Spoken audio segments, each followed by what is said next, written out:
everyone! Now I have a whole playlist on this channel for my ranty videos.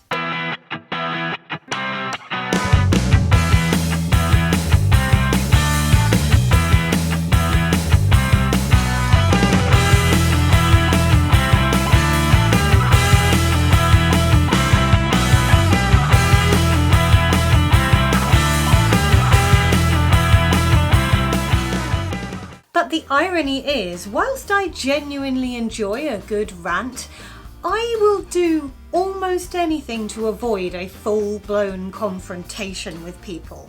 For many reasons, which I'll explain, but mostly because, I'm the height of a small child. I may be feisty when I want to, but let's be honest, I'm taking nobody in a fight. Please don't hurt me. Unfortunately, my avoidance of confrontation isn't always healthy. In fact, it leads to a heck of a lot of silent, internal seething.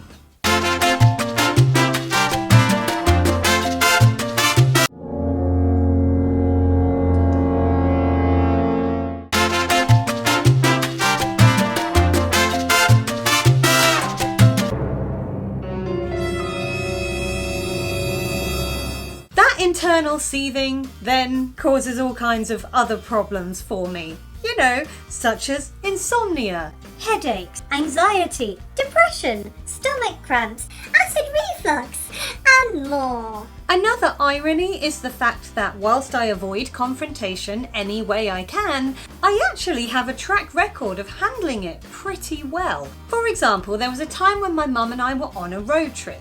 We were driving in her car and I was at the wheel at the time.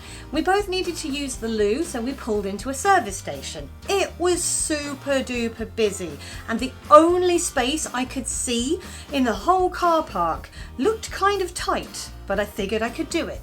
I said to my mum, who was fairly desperate to use the loo, "You get out and go and I'll just nip into this space and I'll come and join you." Then I tried to get into the space and realised the reason it looked quite tight was because one person had parked over 2 spaces.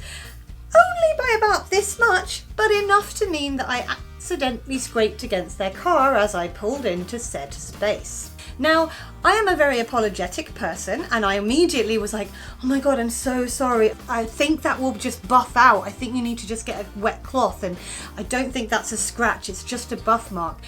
The driver of the car, however, who was sat in the car at the time, go me, was not pleasant to me. He started yelling and screaming at me in front of the entire car park, telling me how stupid I was and how I was going to pay for the damage to his car and really getting quite aggressive with me, the 5'0" woman he was directing all of his rage at. So I very calmly explained, "Okay, I've already apologised, I've already given you my insurance details, let's have a look at how you've parked. You're nearly a foot over the line. That makes it partly your fault. I'm not going to pursue you for any damages, but I am just pointing out that you're being kind of aggressive and I don't like your tone. So if you could just calm down, I will go and you'll have this sorted by my insurers."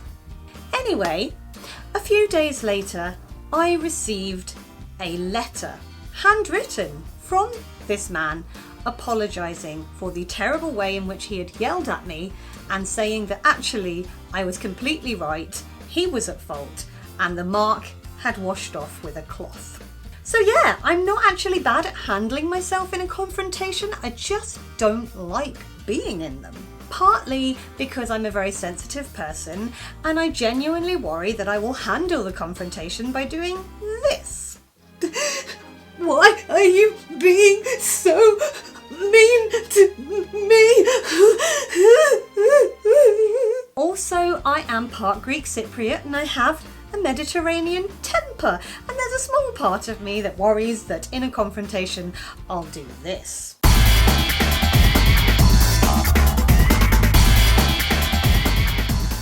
There is one concession to this avoidance of confrontation of mine, and that is if somebody has hurt my feelings, like genuinely really deeply made me upset, I feel compelled to tell them.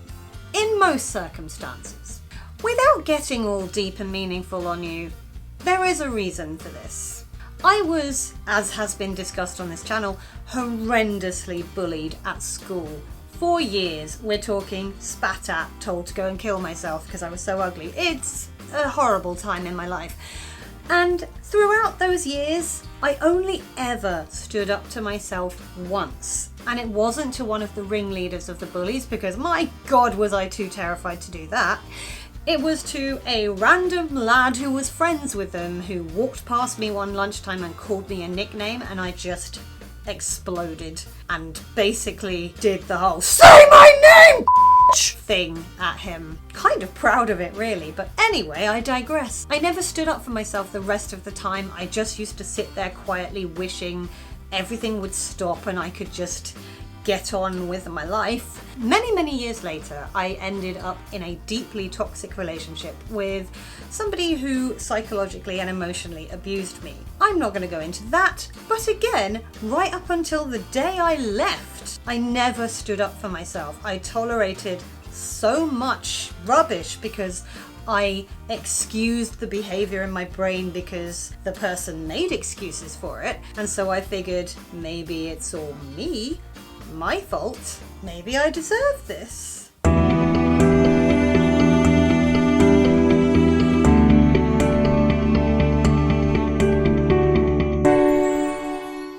Both of those experiences have just really coloured the person that I am today, which is very understandable. They were hugely traumatic.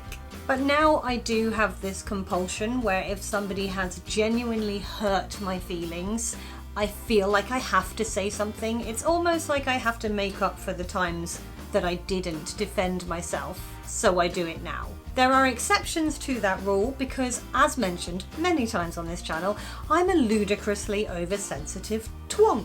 Sometimes I get upset by things and I'm very aware that the person who has hurt my feelings will have no idea that they've hurt my feelings and definitely wouldn't have meant to. And in those times, I do tend to just...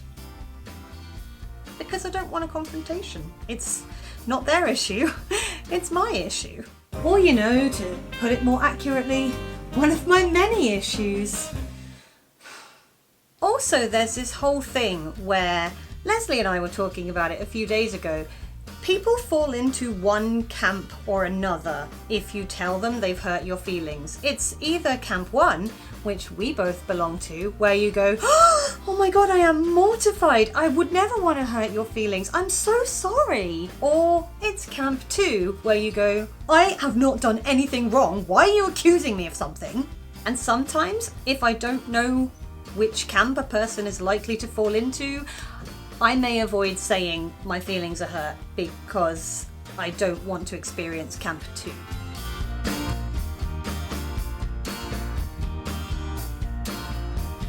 Look, I just want to be chill. I don't like bad vibes, man. How do you deal with confrontation? Do you have any tips for me? Maybe I'll get better at it. Let me know in the comments. If you enjoyed this video, please feel free to give it a thumbs up. You can click on my floaty head if you'd like to subscribe. And last week's video, which is much less serious than this one, is over here. I'm gonna go and try and have a week where I avoid confrontation completely. I'll speak to you next Sunday. Bye!